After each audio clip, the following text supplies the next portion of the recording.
So, hey everybody, welcome back to my YouTube channel. Not my garage, as you can see. So we're doing something a little bit different today. We are going to be doing a top tier list of vintage mountain bikes. This wasn't my idea. There is another channel called Mountain Bike Guy or something like that. I'll put it up here somewhere. And he did this exact video and I really enjoyed it and thought it was fun. So I wanted to copy him basically and put my take out there on the top vintage mountain bikes that you can get and find. Of course, there's a lot more than this, but these were just I think it's 10. 1, 2, 3, 4, 5, 6, 7, 8, 9, 10. Yes, my top 10 in a tiered list. So we will start off with Diamondback. Now, Diamondback, you don't see a lot of them, but there is a Facebook group I at least was part of, and I did enjoy that group, and I enjoyed the bikes that they were building. So let me show a couple pictures of some Diamondbacks, or at least one, I think. Okay, I didn't have many pictures, but there you go. To me, this has a cool name. First of all, it sounds cool. Secondly, it's kind of at least in America, it's an American name that a lot of people know. I've seen a couple of them with kind of cool paint jobs. This one's definitely unique, but it's not that interesting to me. There's nothing really in terms of the tubing layout or geometry that's too different from anything else. I don't think it has like a racing background that draws any interest to me really. So I think they're kind of underrated. They're kind of just so-so. So I'm going to put it at a C tier. Next one here is Klein. So Klein, I remember thinking that might be a German brand because Klein in German means small. But it's not. I believe that's actually an American brand. And I believe all of their bikes, let me see if I have any more photos. Nope, okay, just have one. No, excuse me, I have two. Here comes another one. First of all, they look cool. They look very clean. I don't know if all of them had the solid rigid fork or if some of them had suspension forks too. I noticed here both of them have internal cable routing, which is pretty neat, especially for, I don't know the age of these, but I'm pretty sure these are in the 90s. Now these aren't like 80s bikes, these are more kind of 90s vintage, and I believe all of them are aluminum. So for me, when I look at the Kleins, first of all, they're very cool looking. Not a lot of people, I think, build them or know about them. They're a little bit rare, and I think of them as like the smart guy type of build. These are kind of like, somebody who's like an engineer or something might be into this. They definitely look cool. They look clean. They have some neat colors and styling. I don't know if that's factory or not. Probably is. Yeah, they're definitely up there. Let's see. I think that is a racing brand. I'm going to put that up with A or B. I don't know. Let's put it with A. Next is Gary Fisher. And I should actually mention Trek with that because I don't know the details of it, but I think Trek was making bikes for Gary Fisher with the Gary Fisher name. And of course, Gary Fisher, if you don't know, was like one of the very, very first pioneers of mountain biking way back in the day, I believe in California. So they would, if you didn't know the tale and the story of it, is they would take like beach cruiser type bikes and like clunkers, I think they called them, and then race them down some of the mountains in California. So anyway, I had a Gary Fisher. Let me see. I think I have a photo of my Gary Fisher. Yes, that's the only photo I have. That's the only photo I brought. This is a 1996 Gary Fisher Paragon. I really like this bike. Now this one's aluminum, 1996, so this isn't like 80s, but it's a 90s bike. This was not the original fork. It was quite a bit taller than the original fork, so the front end is like lifted up quite a bit higher than it should be. But man, that was a super fun bike and super light. I have a build video on it you can watch, but it's like, I don't know, it's a light bike, and I think it had butted tubes and all that. So I really liked this bike. It was tons of fun to ride, especially once I got it with some like more modern feel with the wider bars, closer back, all that. Gary Fisher, I feel like is kind of if you know, you know type of bike, even though there are a lot of them. I see them on Facebook Marketplace pretty often. I want to put them up with the A tier 2, I think, or maybe B, but they're pretty cool. I like how they look. I don't think they have like any extravagant paint jobs that I recall, but They're definitely solid, and not all of them are aluminum. One of my friends has a steel version. So then I'll jump over to Trek.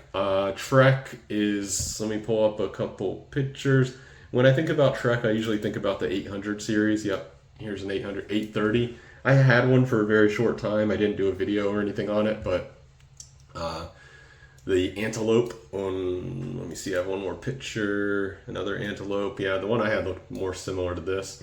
They're definitely very cool, and I like this chain ring setup. It's very interesting. But there's, again, nothing really too special about them, I don't think, in my mind. They definitely had some good paint jobs. To me, this is like, and there's a lot of them, and they're very cheap. That's the other good point about them. For some reason, maybe because there's so many, I see these on Marketplace for like $50 often. Maybe not with such beautiful paint, you know, and they're like 800, 830, which are, I think, the lower end ones. I think it goes higher as the better ones progress, like 860 or something. But anyway, they're very cool bikes. They're low priced, but also not like that interesting to me. So I'm going to put these right at the B tier. Next up is Specialized. Now, you know, actually, I'm gonna go to the next one is GT. I'm gonna skip Specialized for a reason. So GT, of course, there was a bunch of news this and last week about GT closing up shop, it sounds like, sadly and unfortunately, because I love GT. Now, I've never owned a modern GT. I've had 3 vintage GTs, GT mountain bikes. Here's a super beautiful one. Timberline, which is, I think, I've had 2 Timberlines and 1 Polymer, I think it's called, which is like a lower end one. I have 3 videos on the channel too. But I love the GT mountain bikes, but even as a kid, I loved the GT BMX bikes. Now, I loved BMX when I was a kid, but I never raced BMX, and I've never been like particularly good at BMX or anything like that. But just the imagery, and I remember going into the bike shop, and they had like a polished aluminum, I guess it was a racing GT. It just looked so awesome. And then the guy, he gave me a catalog, and I brought it home, and I was just always looking at the GT models and thinking like, oh man, like the top one that I saw at the store is like $400, but maybe I could get this like lower end one for $200, but I never got any of them. Anyway, GT is very cool in terms of the name. I know they did racing, like, actually I just learned a little bit more about it from Skills with Phil. Skills with Phil. And he was saying that, I guess, in downhill, they're pretty big, or maybe enduro or something like that, which isn't really the type of mountain biking that I really am into that much. But I didn't really ever think of them as like a cross-country racing brand or anything like that. Of course, they're BMX racing. Anyway, I kind of thought of them as more of a fun brand, just like style and stuff. And of course, the triple triangle is the most iconic element to them, although they're not the only ones. I actually seen, I don't know if they're the first or not, I've seen other bikes, a few other bikes with triple triangles. I have a GT right now, which I'm really digging. I'm really into right now. And yeah, it's, I know the mountain bike guy, I'm just gonna call him that because I'm not sure if that's the right name, but he was like not too up on the GTs because he said everybody is building them, which I can see is true. I don't really go on Instagram all that much, but so I don't see that level of oversaturation of the GTs. When I see them, I'm like, wow, that's awesome. I just love the triple triangle, does it for me. And also even little details, like I know you can't see it in this picture, but at the back of the top tube, they have GT stamped into the metal. You can see it on my last GT video. I just love everything about them. I love their colors they come in, like this one. Now mine, back that I have here in the house, again, you can see it in the previous video, it's just like a pearl white. It's kind of a beige. Not too exciting, but I had a green one, I had a black one, and there's all kinds of cool color options that they came with. So yeah, maybe I'm not like that refined of a collector, because honestly I've been tinkering with vintage mountain bikes not seriously at all for like 10 years, but I'm not like an expert, and I don't know like all the details and all the history and all the models. I'm like I would be like a C on the tier list of knowledgeable about vintage mountain bikes. But that said, I'm putting it at S because that's my favorite. I love GT. I love the brand. It just looks cool. I don't know. I got to put it at the top. It's like my favorite. Okay, so then that brings me to Specialized. And the reason I want to do Specialized second is because the mountain bike guy thought GTs were overdone. And to me, Specialized are overdone because everybody has the Specialized Hot Rock. Is it Hot Rock or no? Rock Hopper. Rock Hopper, of course. The Rock Hopper. Everybody is doing the Rock Hopper. And although they are awesome looking, there's really nothing that special about them. They're pretty basic. The tubing is pretty basic to me. It is like skinny, which I like. Like everyone likes, I think. A lot of people like the skinny tubing anyway. These are obviously two awesome examples. I like this one with these super chunky tires. They have cool colors. And I think, honestly, what Hard Rock, excuse me, I'm getting them all mixed up. But that is a Rock Hopper. Okay, they had a couple different models, but these are both, hardtails. Yeah, anyway, it's the writing. I think that it's the model writing, like that, I don't know, it's that kind of stylized cursive style writing, I think is what everybody loves. Plus the color, that's a very cool color. And then that stylized writing. Yeah, Specialized is super hot. I love them, but I've never owned one. And yeah, I think they're kind of overdone, so I can't put them absolutely at the S, so I'm going to put Specialized at the A. Next up is Scott. Let me pull up a couple pictures of some Scotts. I don't normally think too much about Scotts, honestly, in terms of the vintage stuff. I like the modern stuff, and especially like cross-country racing with Nino Schurter. And also, small thing is, I almost worked at Scott. I think it's safe to say that now. But I was offered a position, and I didn't take it for a couple of reasons. But would have been in their engineering house. Not as an engineer. I'm an IT person. But yeah, that would have been crazy to have worked at Scott in their headquarters in Switzerland. But I didn't take it, so it is what it is. I did meet the vice president. I don't remember his name now, though. And he was like, "Are you sure you want to work here?" But anyway, that's a story for another day, maybe. This is their vintage stuff. It's cool. It's cool. I don't see a lot of people building up Scotts, but honestly, when I think about Scott, it doesn't really seem like a fun company. It seems like a serious racing company. Scott Racing, that's their name, I think. Scott Sports. Okay, excuse me, Scott Sports. But anyway, I don't really think of them as that fun, at least in their vintage stuff, although these are kind of cool looking bikes, and honestly, what's the difference between this and another?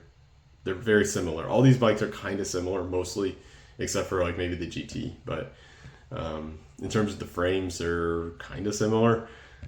Yeah, so anyway, it doesn't excite me that much. I think I'm going to put them in the C. I don't think anybody gets in the D. They're all good, so I'm going to put them down in the C tier. It doesn't excite me so much. Next up is Cannondale. Cannondale is an American brand. Here's a very snazzy one. Cannondale is the ultimate geek's bike, in my opinion. Pull up another photo. This is like the Subaru WRX STI of bikes. They did weird stuff with the front suspension. Here's one. Of course, they're the ones, right? Yeah, they're the ones that have the lefty or the righty or whatever it is. The one suspension fork only that looks like it's going to break, but it's totally fine. And they do all kinds of weird stuff. I can't recall off the top of my head, but I remember there's some other like non-traditional things that they've done in the years. So yeah, they're very good bikes. They have a great racing name. Yeah, they're very, very unique and very cool. They're very geeky in my opinion. So, yeah, it's got to be above Trek. So yeah, okay. So I'm going to put it at A too. It's similar to me. They're kind of in the same boat as Klein. They're like very kind of geeky, very specific, very like kind of racy, fast. So there you go. Next is Peugeot, very underrated, and honestly maybe doesn't even belong on this list because you don't see that many Peugeots for sale. I'm actually looking for one because I'm so in love with the idea of getting a Peugeot right now for some reason. This one I actually took a photo of. It was at a little bike shop in my city, and I kind of regret not buying it. I think it was $150. I don't think those are original handlebars, but they looked really cool. I think the Peugeots are like one of my favorite looking vintage mountain bikes, and I think they're on the older side, so like it's probably early 80s or I don't know, mid 80s. Of course, it has a cantilever brakes, which I always think look cool. They don't function the best, but they look cool. Other thing I like is the what is it called? Dropping the name. Anyway, the forks that are not a mono fork. They're actually three pieces brazed together. They look unique and interesting on a mountain bike. You don't see that very much, and you don't always see it on Peugeots. In fact, there was a Peugeot I was going to get here in Florida, and they had the for sale sign like right at the right angle where you couldn't see that. So I had to ask them for an email to let me know what fork it has, because it was a long drive and I wasn't going to drive just for that when the fork wasn't what I want exactly. And unfortunately, it was like a mono style fork, so I passed on that one. But a lot of them do have these multi-piece forks. And I just think they look cool. Plus Peugeot, obviously it's a French brand. They make cars also. And I just love like French stuff, especially when it comes to cycling. So I'm kind of like, especially this one. This one looks super rad to me. It has like that just like worn out, rugged look. I think they did a great job on that at least stylistically on that build. I would love something like this as like a forever bike. I say that now. And yeah, here's just another example of like a more normal one that hasn't been fixed up. Colors, yeah, so some good colors, nothing like crazy special. The font's kind of cool looking, kind of old 80s style. But Peugeot, oh, and I also like that, I guess because on the older side, they have always, at least the ones I'm thinking of, have always had the friction shifters, which I also like. So I want a Peugeot, and because I'm just like hot on the Peugeot right now, that's going up on S. Finally, the very last brand I'm going to take a look at is Kona, who was also in the news recently, I guess, for like maybe going out of business, but I don't think they are anymore. They had some drama. But where's my second photo of Kona? Oh, here it is. Yeah, I like Kona a lot. I think they're super cool. I've never owned a Kona. Even their modern stuff is really cool looking. Vintage stuff is very cool, and I like that they're unique. You don't see as many Konas, first of all, for sale, and they probably didn't produce quite as many as some of these other bikes. And also a unique feature is they have this rigid straight fork. Oh, and speaking of forks, it's the other thing I like about the, ironically, I guess, the Peugeot. I'm sorry to go back to it. I like their curved fork. It's very curved, almost like more like a road bike. Maybe they were road bike. I can imagine. But anyway, the Kona is the opposite. It's like really straight and skinny. And it's not that it's like inherently beautiful, but it's different. At least it's different. And right away when I see that like skinny solid fork, pretty much, and also that bold font, I know it's a Kona. It seems like the lines are very thin, which is very beautiful in my eye. So I think Konas are quite cool. I'm gonna put that up on an A tier. So let's look at it all again to make sure this makes sense. Down at the bottom, in my opinion, is Diamondback and Scott. Yeah, I think that's right. A little bit above will be the Trek and the Gary Fisher, which are kind of together anyway. But kind of cool, but not like super exciting. There's a lot of both of these that you can find all over the place, and that's cool. That's a good part. It's easy to access and easy to build. And then above that, some more interesting things to me, like Klein's Specialized, just because they're so beautiful, Cannondale because they're so weird, and Kona because they're just too cool for school.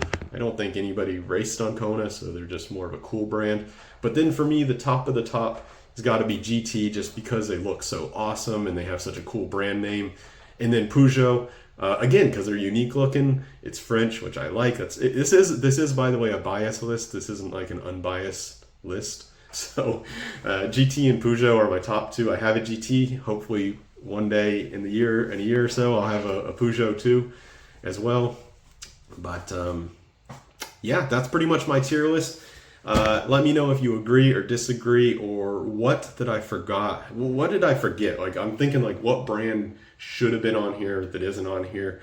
Do you agree that GT is really at the top above Specialized? Is Peugeot, am I like way misplaced on Peugeot and they should be way further down because they seem to be way less popular? I never see anybody build them up. And that might also be because there's just not that many of them, at least here in America. But yeah, that's my top tier list. Let me know if you enjoyed the video, if you thought it was fun. It's definitely something different. Bye.